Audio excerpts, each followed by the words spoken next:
राजकारणात खळबळ उडवणारी माहिती भाजपचे आमदार तानाजी मुटकुळे यांनी दिली आहे। संतोष बांगर यांनी 50 कोटी घेतल्याचा दावा तानाजी मुटकुळेंनी केलाय। सत्तांतरासाठी संतोष बांगर यांनी 50 कोटी घेतले। संतोष बांगर महायुतीत असले तरीही ते आपले सहकारी नाहीत। ही दोन्ही वक्तव्ये तानाजी मुटकुळेंची आहेत। संतोष बांगर यांचे अनेक अवैध धंदे असल्याचाही मुटकुळेंनी आरोप केलेला आहे। तुम्ही काही वेळापूर्वी बोलताना आरोप केले की संतोष बांगर यांनी 50 कोटी। संतोष बांगर हा आदल्या दिवशी मोठ्यानं रडतो, उद्धव ठाकरे देवे त्यांना सोडून जाऊ नका, तुमचे लेकर मरतील, तुम्हाला बायका मिळणार नाहीत। आणि रातोरात काय चमत्कार झाला, ते शिवसेना सोडून त्या काळातली शिवसेना उद्धव ठाकरे साहेबांची शिंदे साहेबांकडे गेले, 50 कोटी रुपये घेतले म्हणून अशी मोठ्या प्रमाणात चर्चा आहे। आणि ती 100% खरी असणार आहे। हा माणूस पैशाशिवाय दुसरं काहीच काम करत नाही।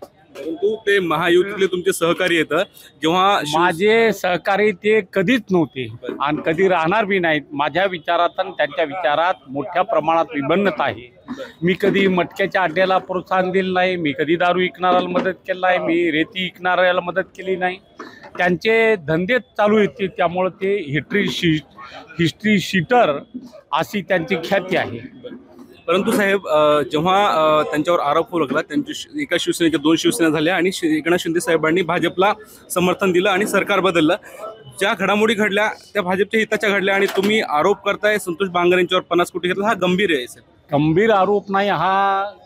लहान लेकराला जरी विचारलं तुम्ही तर 50 खोके म्हणून पुण्या गावात त्यांच्याबद्दल लोक बोलत होते, ते गोष्ट खरीच आहे। परंतु त्यांनी आरोप केलाय की तानाजी मुटकुळे यांच्यावर वाशिममध्ये 376 गुन्हा दाखल होत होता आणि त्यांनी ड्रायव्हर ढकलला। प्रूव्ह करून दाखवा, ड्रायव्हरचा जबाब घ्या, जे का असेल त्यांच्याकडे काय असेल ते त्यांनी प्रसार माध्यमांना द्यावं। ही गोष्ट तर 2019च्या लोक हसवायसाठी करत होते, काय फरक पडला त्याचा? काहीतरी खोट्या गोष्टी उडवायच्या, विकासात संदर्भात बोला ना। कळमरीत तुम्ही 6 वर्षात काय केलं, आता कळमरीच्या नगर परिषदमध्ये काय चाललंय? कळमरीत त्यांना येऊ पण देत नाहीत लोक नगर परिषदच्या निवडणुकीत, का तर कळमरीचा विकास हा भकास केलेला आहे। तिथं जाणारी स्मशानभूमी जाणारा रस्ता सुद्धा नाही, त्यामुळे त्यांना बोलण्याचा मला अधिकार काहीच नाही। तर संतोष बांगर यांच्यावरती तानाजी मुटकुळे यांनी हे गंभीर आरोप केलेले आहेत। आदल्या दिवशी ओक्साबोक्शी रडणारे संतोष बांगर एका रात्रीत अशी काय जादू झाली आणि दुसऱ्या दिवशी शिंदेंसोबत गेले, असा सवाल त्यांनी उपस्थित केलाय। त्यामुळे संतोष बांगर यांनी 50 कोटी रुपये घेतल्याचा आरोप तानाजी मुटकुळे यांनी केला आणि त्यांच्या या आरोपाने मोठी खळबळ माजलेली आहे। संतोष बांगर हे कधीही आपले सहकारी नव्हते, जरी ते महायुतीत असले तरी ते आपले सहकारी नव्हते, कारण त्यांचे अनेक अवैध धंदे आहेत, असा आरोप सुद्धा तानाजी मुटकुळे यांनी केलेला आहे। आणि तानाजी मुटकुळे यांच्या या आरोपांनंतर राजकारणामध्ये खळबळ उडालेली आहे। 50 कोटी रुपये घेतल्याचा आरोप त्यांनी केलाय आणि इथे सगळ्यांना ही गोष्ट माहिती आहे, असा आरोप देखील तानाजी मुटकुळे यांनी केलेला आहे। आणि त्यामुळे आता या सगळ्या संदर्भात संतोष बांगर नेमकं काय उत्तर देणार हे पाहणं महत्त्वाचं आहे।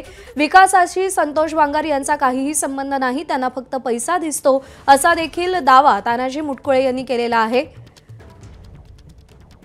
त्यामुळे या आरोपांनंतर आता पुन्हा एकदा भाजप आणि शिवसेनेमध्ये वादाची ठिणगी पडते का, असा सवाल उपस्थित झालाय।